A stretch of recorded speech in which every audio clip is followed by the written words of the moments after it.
현우야? 네, 음소거 풀었습니다. 네. 혹시 지금 들리시나요? 네, 잘 들려요. 네. 그러면 시간이 됐으니까 저희 발표 진행하도록 하겠습니다. 안녕하세요. 저희는 이번 세미나 발표를 진행할 이현우 한상범이라고 하고요. 저희가 이번에 새로 선별한 논문의 제목은 Quick Tune Quickly Learning Which Pre-trained Model to Fine-tune and How라는 논문이고, 이 논문은 ICLR 2024년 오랄로 선정된 페이퍼예요. 그래서 이 논문을 사실 개인적으로 선정하게 된 계기는 예전에 케글이나 데이콘 같은 그런 대회를 한번 나가 보려고 했었는데요. 아마 저희 랩실에서도 그런 대회를 나가신 분들, 뭐 챌린지 같은 그런 거 많이 나가신 분들이 굉장히 많을 텐데요. 그런 거 할 때 이제 뭐 데이터셋을 받았을 때 각각의 태스크에 대해서 어떤 프리트레인드 모델을 가져와야 될지, 그리고 어떤 모델을 써야 될지, 어떻게 트레이닝을 하고 어떻게 하이퍼 파라미터 튜닝을 해야 될지 사실 좀 난감했던 경우가 되게 많은데요.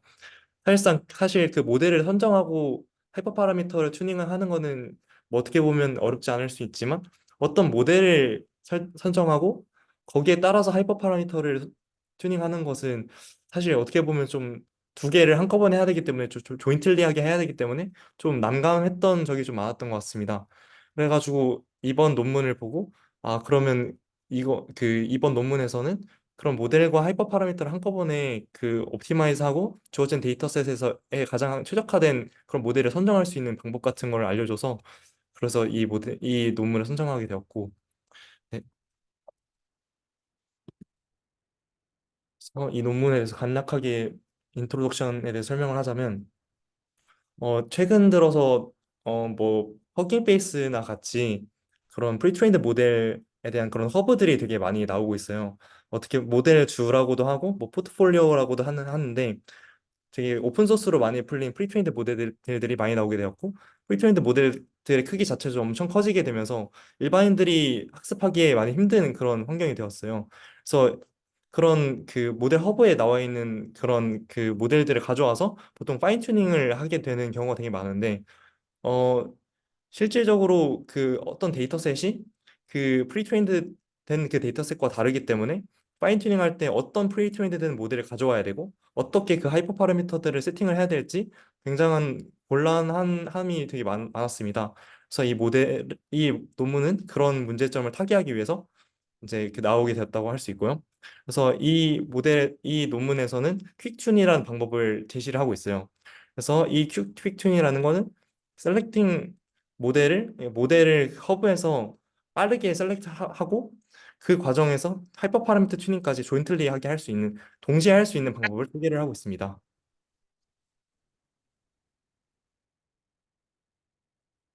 그래서 많은 사람들이 물어볼 수 있지만, 그렇다면 굳이 이거를 모델 허브에서 뽑아와야 되냐? 가장 좋은, 대중적으로 많이 알려진 그런 커다란 모델을 하나 그냥 가져와서 그냥 파인 튜닝만, 그냥 하이퍼 파라미터 튜닝만 좀 잘하면 되지 않냐라고 질문을 할 수 있겠지만, 그래서 이 저자들은 오른쪽 피겨 1에 보이시는 것과 같이 실험을 진행을 해 보았습니다. 이것이 의미하는 게 무엇이냐면요. 일단은 Y축이 보여주는 것이 모델 인덱스여서 총 모델 24개에 대해서 진행을 하였고요. 0번 인덱스에 가까울수록 모델 크기가 큰 거고, 24번에 가까울수록 모델 크기가 작은 것입니다. 그리고 X축은 데이터 인덱스를 보여주는데 총 26개의 데이터 셋을 사용을 하였습니다.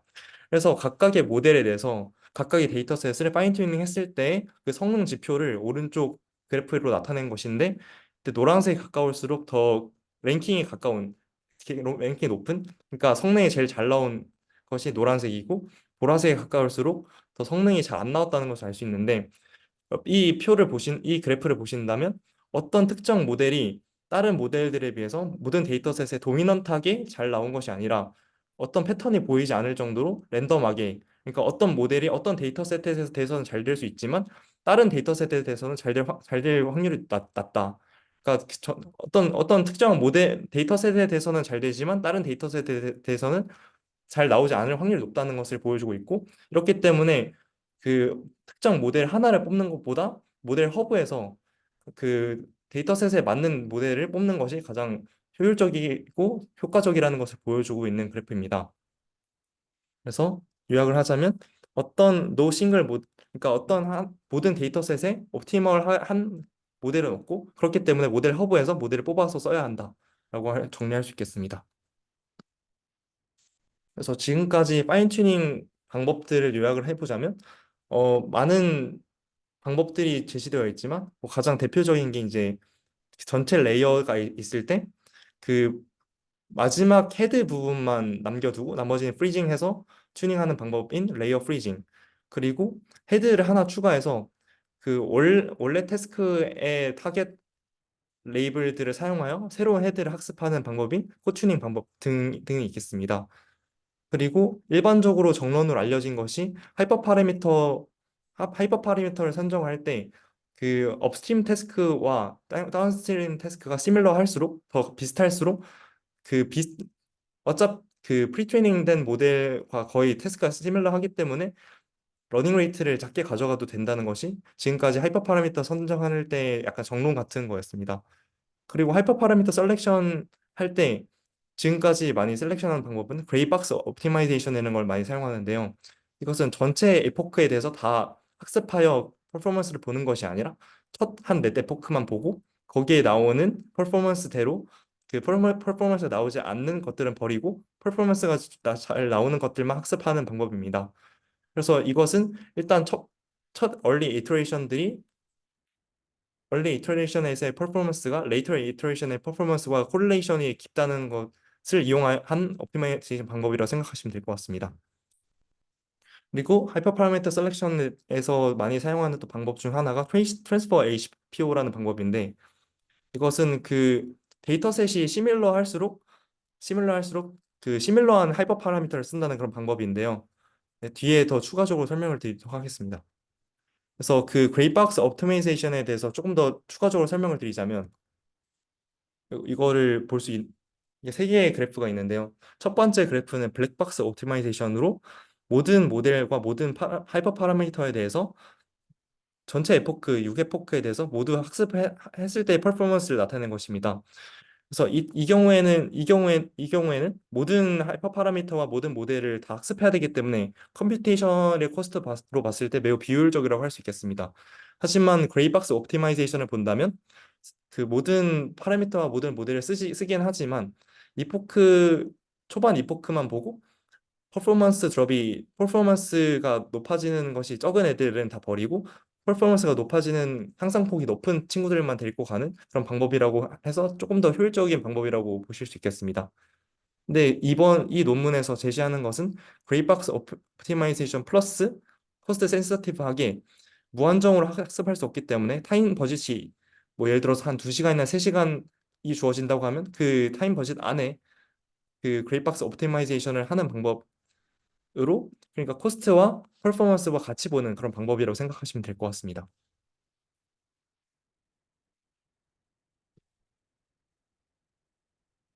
그래서 그 본격적으로 퀵튠 방법 메서드에 대해서 설명드리기 전에 일단 노테이션과 오브젝티브를 먼저 짚고 넘어가도록 하겠습니다.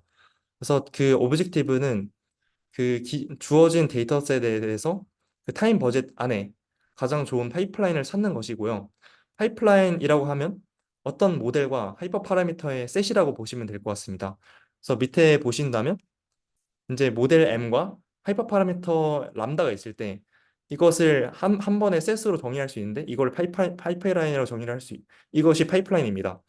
그래서 모델 3번과 하이퍼 파라미터 10개를 뽑는 것이 하나의 파이프라인을 뽑는 것이라고 할 수 있고 이런 베스트한 파이프라인을 뽑는 것이 저희의 오브젝티브가 되는 것입니다. 그래서 그 전체 파이프라인들에 대해서 학습을 하면 되지 않냐고 하면 이제 타임 버짓이 주어지기 때문에 타임 버짓이 뭐 한 5시간이나 10시간으로 주어지기 때문에 모든 그레이박스 옵티마이제이션이라고 할지라도 전체 파서빌리티에 대해서 다 학습을 할 수 없기 때문에 퀵튠에서 제시하는 것은 어떤 퍼포먼스와 코스트를 프리딕트 할 수 있는 어떤 프리딕터를 학습을 시키자는 것입니다.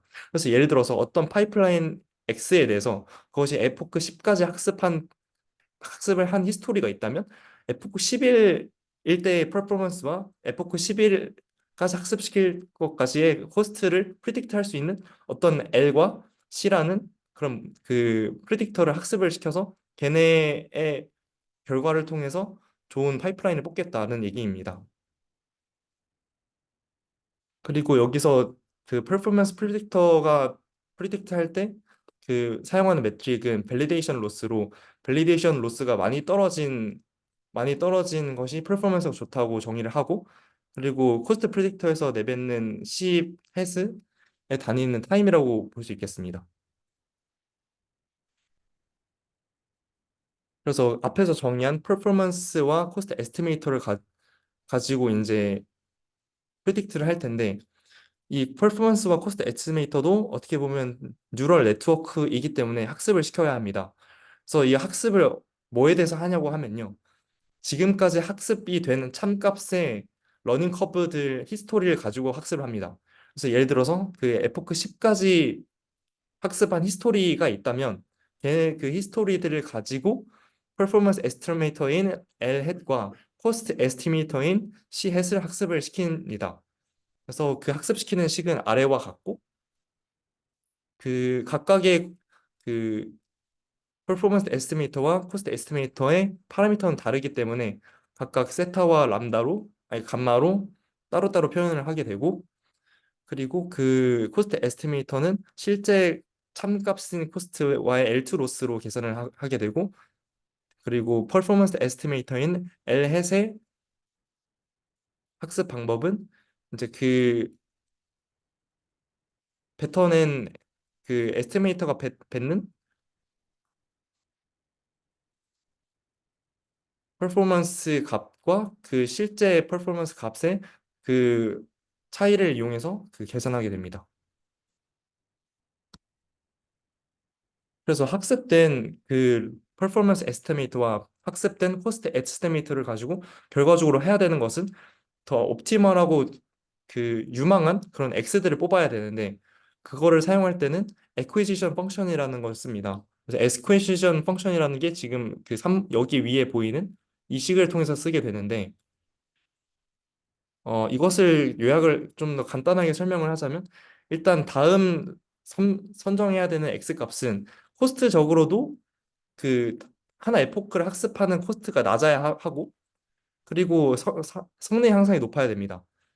그래서 지금 분모를 보시면 코스트 향상률이 분모에 와 있고 그리고 퍼포먼스 향상률이 그 분자에 와 있습니다. 그래서 코스트 향상이 코스트 에스티메이트 한 값이 적을수록 그리고 그 퍼포먼스 에스티메이트 한 게 높을수록 더 그 뽑힐 확률이 높겠죠.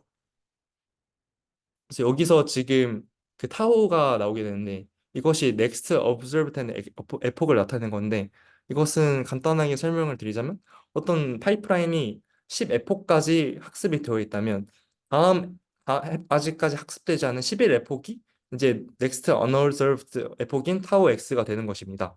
그래서 그리고 이제 L 민이라는 것은 그 next of unobserved epoch인 11 에폭에서 다른 파이프라인들을 다 청토를 봤을 때 그때 가장 좋은 퍼포먼스를 가지는 것을 L 민으로 정의를 하게 됩니다.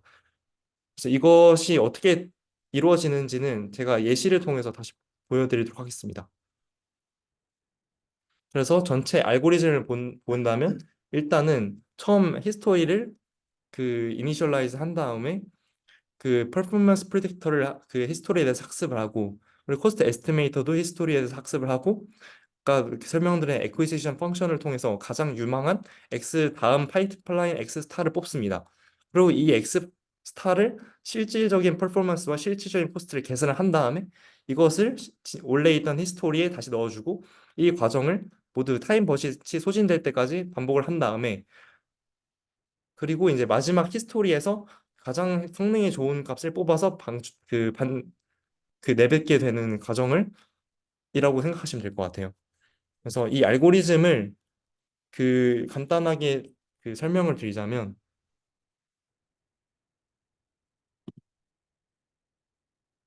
이 그래프를 보신다면 지금 T1과 T2 에포크에 대해서 각각 X1, X2, X3의 러닝 커브가 있습니다. 이때 X2에 대해서 예시를 드리자면 그래서 X2에 X2의 그 에스티메이트 되는 다음 T2에서 에스티메이트 되는 퍼포먼스가 뭐 이런 식으로 나타나게 된다면 이 퍼포먼스 증가율이 지금 이만큼이 되는 겁니다. 왜냐하면 그 T2에서의 예측되는 퍼포먼스는 이 정도 있는데 이 T2에 해당되는 다른 파이프라인의 퍼포먼스 중 가장 옵티멀한 퍼포먼스는 지금 X3가 차지하고 있기 때문에 이 X3와의 차인 이만큼이 이제 퍼포먼스 임프루브먼트가 될 겁니다. 그래서 만약 이 X2의 증가율이 다른 파이프라인들보다 유의미하다면 이 X2가 지금 X1까지의 히스토리를 가지고 있지만 이제 X2까지 실질적으로 학습을 하게 되고 이 러닝 커브는 이렇게 업데이트가 되는 겁니다. 그래서 이 과정이 이제 다음 뭐 계속 반복되면서 이제 러닝 커브들이 완성이 되고 히스토리가 업데이트 되면서 이제 마지막에 타임 버젯이 모두 완료가 되었을 때 가장 가장 로스가 낮은 그런 파이프라인을 이제 옵티멀하다고 할 수 있겠습니다.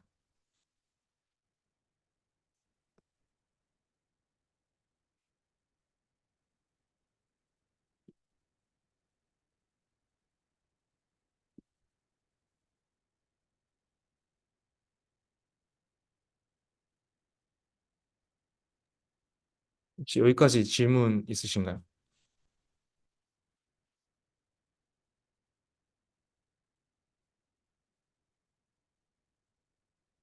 질문 없으시면 계속 진행하도록 하겠습니다. 그래서 여기서 알고리즘 이렇게 되는 건데 그렇게 된다면 이제 L 해시나 C 햇 같은 에스티메이터 부분이 상당히 불안정할 수 있잖아요.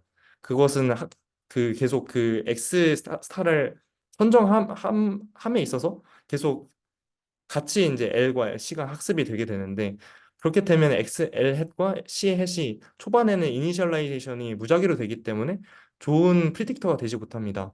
그래서 여기서 주장하는 두 번째 컨트리뷰션은 뭐냐면요. L 햇과 C 햇과 같은 그런 프리딕터를 사전에 이미 학습을 해서 메타 러닝을 통해서 학습을 해서 좋은 프리딕터로 만들겠다는 것입니다. 그래서 이 L 햇과 C 햇을 데이터셋에서 미리 메타러닝을 통해서 학습을 시키고 그리고 그 메타 데이터셋에 대해서 학습을 했기 때문에 이 퍼포먼스 에스티메이터 L 햇과 코스트 에스 프리딕터 C 햇은 전체 태스크에 대해서 스트롱 프라이어를 가지기 때문에 이대로 이니셜라이즈 해서 썼을 때 그 에스티메이터와 프리딕터가 정확하게 된다는 것을 컨트리뷰션을 가져가고 있습니다. 그래서 그 에스티메이터 L 햇과 코스트 프리딕터 C 햇에 대해서 각각의 파라미터인 세타와 감마는 아까 위에 설명해 드린 그 로스 펑션과 같은 로스 펑션으로 학습이 되고 그때 이제 메타 데이터셋에서 모두 학습이 된다고 하면 최종 세타 M과 감마 M을 아까 알고리즘 1에서 초기 이니셜라이즈 포인트로 가져가서 그 알고리즘을 진행을 하게 됩니다.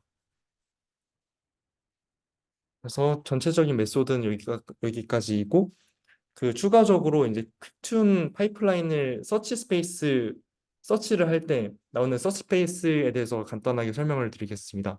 그래서 파이프라인이라고 하면 아까 말씀드린 것 같이 어떤 그 모델들과 하이퍼 파라미터의 셋으로 표현이 될 수 있는데 그 모델 같은 경우에는 여기 이 저자들은 이미지넷에 대해서 프리트레인드 된 모델을 가져왔는데 그것은 팀 라이브러리 기준으로 한 700개가 넘어요. 그래서 이 전체 700개에 대해서 다 그 파인 튜닝을 하진 않았고 이 700개 중에서 파레토 옵티멀한 모델인 24개만 뽑아서 이것을 가지고 서치 스페이스로 잡았습니다. 그래서 파레토 옵티멀한 모델이 무엇이냐면요. 오른쪽 그래프를 보신다면 각각의 모델들을 파라미터 개수와 그리고 애큐러시에 대해서 각각 점으로 찍어 놨는데요. 이때 어떤 모델이 다른 모델에 비해서 도미넌트한 점이 없을 때를 파레토 모델로 삼습니다. 그래서 예를 들자면 이, 이 중간에 있는 어떤 이 모델이라고 하면 이 모델에 대해서는 위에 있는 빨간 스타 모델이 애큐러시에 비해서 같은 파라미터들임에도 불구하고 애큐러시가 높고 그리고 이 모델은 그 같은 애큐러시에 대해서도 파라미터 낮은 스타 모델이 있잖아요. 그렇기 때문에 이 중간에 이 모델은 파레토 옵티멀하지 않는 것입니다. 그래서 그 간단하게 말하자면 이 커브들 중에서 가장 바깥에 있는 이 점들만 모았다고 생각하시면 될 것 같아요. 그러니까 애큐러시가 높고 그리고 파라미터가 그 적은 그런 모델들만 모았다고 생각하시면 될 것 같습니다. 그래서 파레토 옵티멀한 모델들을 찾는 그 식은 아래 이 식과 같습니다.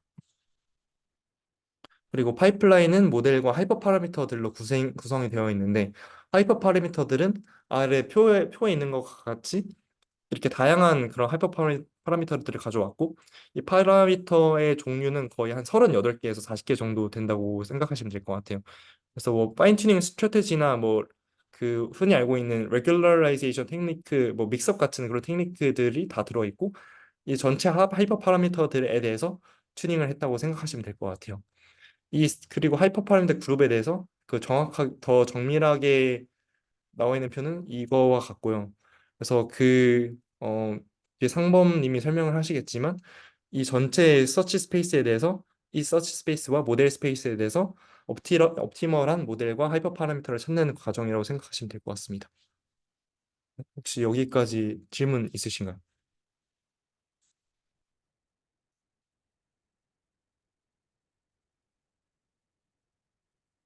없으시면 실험 부분으로 넘어가도록 하겠습니다.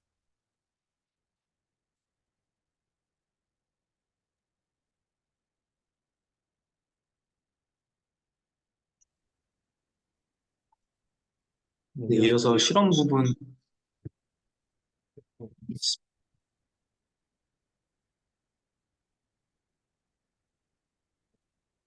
먼저 실험에서는 이 실험에서는 그 앞에서 그 보여주신 대로 이런 메타 앨범이라는 데이터셋을 사용을 하고 있는데요. 그 뒤에 계속 표나 그 피겨나 테이블에서 언급될 텐데 이 그 데이터셋은 네 가지 버전으로 이루어져 있습니다. 먼저 첫 번째는 그냥 오리지널 버전, 그러니까 그냥 있는 그대로의 오리지널 버전이고요. 그 뒤에 마이크로, 미니, 익스텐디드라는 버전으로 있는데 이제 마이크로에서 미니, 그리고 미니에서 익스텐디드로 갈수록 그 클래스마다 exam 그 사진 개수도 많아지고 그 베이스 자체도 더 커진다라고 생각해 주시면 될 것 같습니다. 그 다음에는 이 좀 그 더 자세한 어떤 데이터셋에 대한 정보를 좀 담아봤는데요. 앞에서 그 형님 말씀해 주신 것처럼 그 왼쪽 표를 보시면은 그 위에 있는 빨간색 점들이 파레토 옵티멀인 걸 알 수 있는데요. 이 파레토 옵티멀 24개의 모델들을 가져와서 이 오른쪽 이제 표에 이렇게 자세히는 이렇게 나와 있고요. 그리고 하이퍼 파라미터는 오른쪽 그림에서 보듯이 38개가 있습니다. 그 중에 이제 검은색 글씨체로, 그러니까 볼드하게 칠해진 게 디폴트가 됩니다. 그래서 위에 나오는 실험들에 대해서 하이퍼 파라미터가 뭘 의미하냐 하면 이걸 의미하는 거고, 모델은 뭘 쓰냐 하면은 이 가운데 표에 보이는 것들을 쓴다 정도를 생각해 주시면 될 것 같아요. 네, 그래서 먼저 첫 번째 실험인데요. 첫 번째 실험에서는 이제 그 파인 튜닝을 하이퍼 파라미터 옵티마이제이션 없이 할 때는 어떤 결과가 나타났는지에 대한 거를 이제 퀵 튜닝이랑 비교를 해봤는데 먼저 그이 실험에서 나온 노멀라이즈 레그렛 같은 경우에는 이제 오른쪽에 제가 수식으로 정리를 해놨는데 그 Ymax, Ymin 그리고 Y로 표현했는데 어떤 데이터셋에서 나올 수 있는 최고 성능을 Ymax라고 하고요. 최저 성능을 Ymin이라고 하고 그리고 어떤 그때 당시에 딱 퍼포먼스를 Y라고 합니다. 그렇기 때문에 그 예를 들어서 최대 퍼포먼스가 100이고 최소 퍼포먼스가 50이다.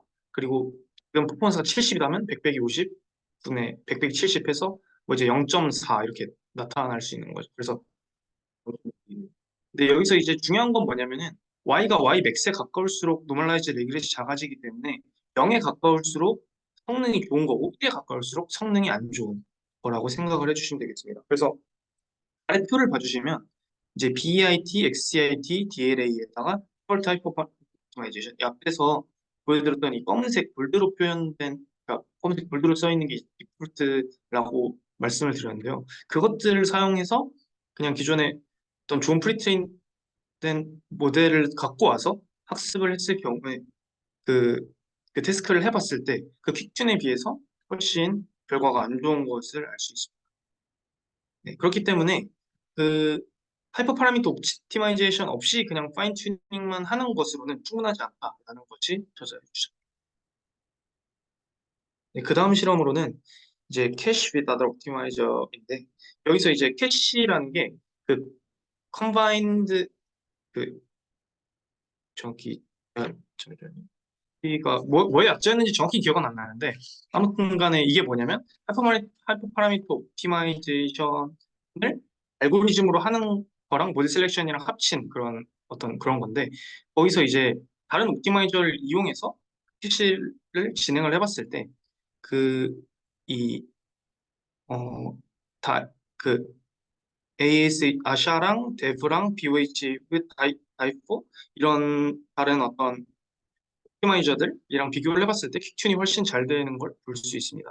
그런데 이제 작은 데이터셋 같은 경우에는 사실 이 뭐 월클럭 타임이 3,000초 정도를 넘어가면은 성능이 어느 정도 좀 비슷하게 뭐 물론 퀵튠이 좀 더 좋긴 하지만 수렴하는 것을 볼 수 있는데 이제 데이터셋이 커질수록 퀵튠이 조금 더 유리하다라는 실험 결과입니다. 이는 아무래도 데이터셋이 커질수록 좀 그냥 일반적인 하이퍼 파라미터 옵티마이저들에서는 뭐 호스트나 이런 걸 고려하지 않고 하기 때문에 픽춘에서는 좀 더 좋아진다라고 논문에 저자는 얘기하고 있습니다. 다음에는 이제 모델 허브의 그 사이즈를 조금 조정을 해본 건데요. 이제 논문의 저자가 가설로 세웠던 것 중에 하나가 그 어쨌거나 맨 처음에 프리리미너리에서도 그 모티베이션에서도 말했지만 어떤 그 하나의 모델이 모든 데이터셋에 잘 맞는 경우는 없다라는 게 이 논문의 모티베이션이었는데요. 그렇기 때문에 모델 하나만 있는 것보다는 여러 가지의 모델을 써서 그 한꺼번에 그러니까 좀 더 큰 모델 허브일수록 더 잘 된다라는 게 주장인데 그거를 보여주는 실험 결과입니다. 그래서 여기서 24M이라는 것은 앞서 보여드렸던 그 24개의 파레토 옵티멀들 모델을 모두 포함하고 있는 것이고요. 그 다음에 15, 15 이렇게 있는데 이 15, 15 같은 경우에는 이 24개 중에 어떤 특정 모델을 선택하는 것이 아니라 랜덤으로 선택된 모델들이라고 합니다. 네. 그래서 보시면 그 마이크로 같은 경우에서도 퀵튠이 아니라 많은 모델을 사용하는 것이 뛰어나고 이제 미니에서도 뛰어나지만 이제 그 차이가 크게 두드러지지는 않는 것을 볼 수 있는데 이제 그러니까 말하자면 이 주황색과 파란색의 차이를 봐주시면은 여기서는 사실 그렇게 크지 않죠. 그리고 여기서는 오히려 주황색보다 빨간색이 더 잘 되는 그런 것도 보이는데 이제 데이터셋이 커지면 확실히 모델이 많을수록 더 좋은 성능을 보여준다라는 걸 알 수 있습니다. 네. 그래서 여기서 그 추가적으로 좀 설명을 드리자면 저자들은 이 이유를 그 어떤 식으로 얘기를 하냐면 먼저 좀 모델이 여러 개가 있는데 그 중에 앞서 보여드렸다시피 이 모델이 파라미터가 엄청 많은 것부터 적은 것까지 있는데 좀 라이트한 모델들로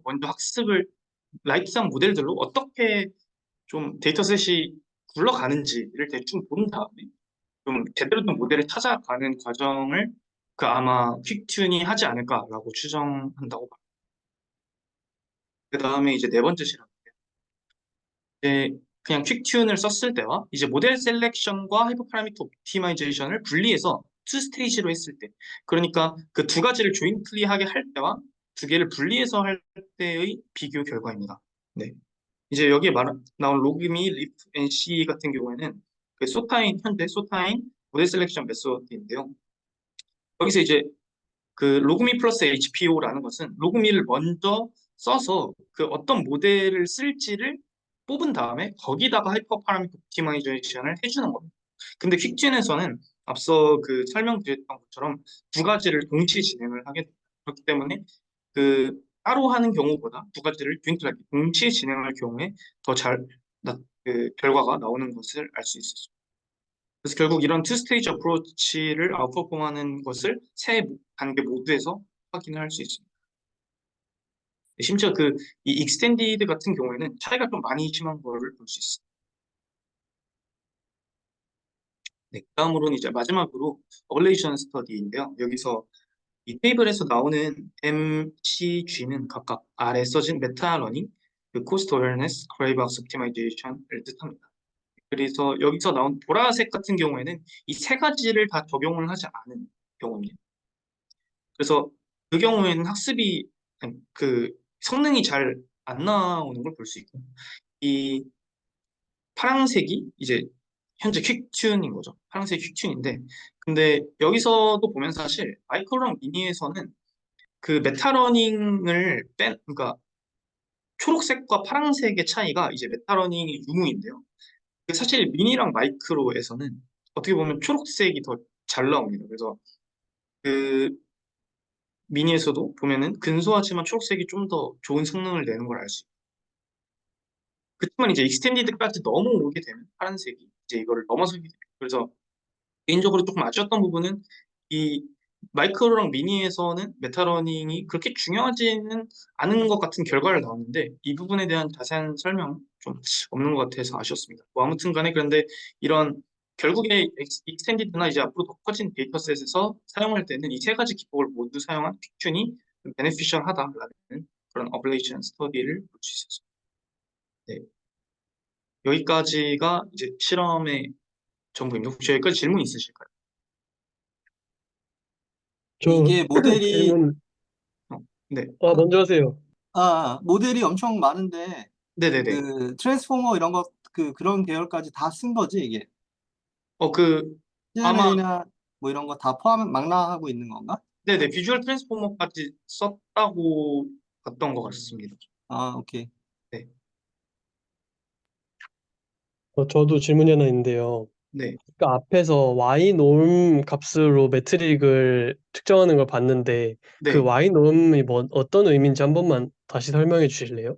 그러니까 이제 여기 나온, 그러니까 Ymax라는 게 그 데이터셋에서 나올 수 있는 제일 좋은 퍼포먼스고, Y민이 제일 안 좋은 퍼포먼스인데, 그, Y는 딱 이걸 딱 그때 어떤 예를 들어서 BIT에서 디폴트 HP를 사용했을 경우에 퍼포먼스가 Y가 되는 거고요.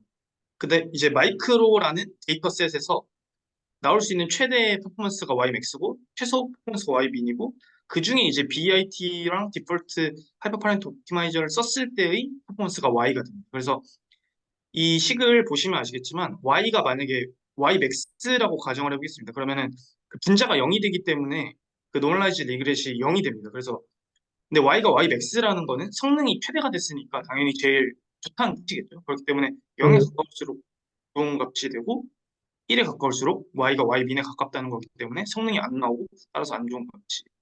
그 최대라는 게 하이퍼 네. 파라미터를 만졌을 때 바뀌는 값이에요? 어, 그러니까 최대가 있고 최소가 있으면 이게 네. 연속적으로 뭔가 변하는 건데 그게 뭐 네. 이터레이션에 따라 변하는 걸 말씀하는 거예요? 아니면 하이퍼 파라미터를 바꿨을 때 변하는 걸 말씀하는 거예요? 그, 좀, 제가 알기로는 그 데이터셋의 퍼포먼스가 쭉 있잖아요. 그러니까 데이터셋의 퍼포먼스가 있다고요? 마이크로 데이터셋에 대해서 네. 그런 여기에 표에 나와 있듯이 뭐 DLA나 DS, CIT 뭐 이런 모델들로 그 학습한 그 퍼포먼스 결과들이 쭉 있잖아요. 그 전체 결과들이. 그러니까 모델별로 있다는 말씀인가요? 네네, 전체 모델에 대해서. 아, 네. 그 전체 모델들을 쭉 나열을 했을 때 1등부터 꼴등으로 나열할 수 있잖아요. 네. 네, 그랬을 때 1등인 거를 0으로, 꼴등인 거를 1로 놨다고 생각하시면 될 것 같아요. 근데 그러면 이거 파라미터가 그냥 작은 모델이 좀 불리한 거 아니에요? 근데 앞에서도 설명했듯이 이게 그 작은 모델이 더 옵티마이즈가 잘 될 수도 있고, 물론 큰 모델이 좀 더 유리한 건 맞긴 하겠지만, 항상 그렇다고 또 단정을 좀 지을 수는 없어요. 그래서 지금 아마 여기 나와 있는 이 표에서 아마 위에 세 개 로에 있는 그 모델들도 제일 아마 그 파라미터 개수가 제일 많은 걸로 알고 있거든요. 그래서 뭐 걔네에 비해서 퀵튠 방법이 더 좋다는 것은 파라미터가 뭐 전부가 아니라는 것의 반증이 되기도 하죠. 예, 알겠습니다. 감사합니다. 그리고 이거 추가적으로 조금 설명드리면 이 표에서 나온 BIT, XCIT, DLA 이거를 뽑은 게 BIT는 그 파라미터 값이 제일 많은 걸로 뽑고 그 XCIT는 뭐 성능 제일 좋은 걸로 뽑은 거고 이렇게 해서 각각 제일 뛰어난 걸로 하나씩 뽑고 그렇게 했을 때보다 더 특징이 뛰어나다라는 거를 보여준다라고 이 논문에 써 있었습니다. 그래서 네, 그렇게 생각해 주시면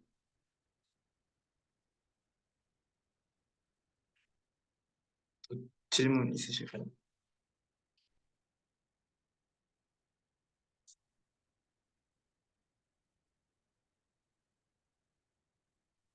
네, 그러면 질문 없으시면 여기서 마무리하도록 하겠습니다. 감사합니다. 감사합니다.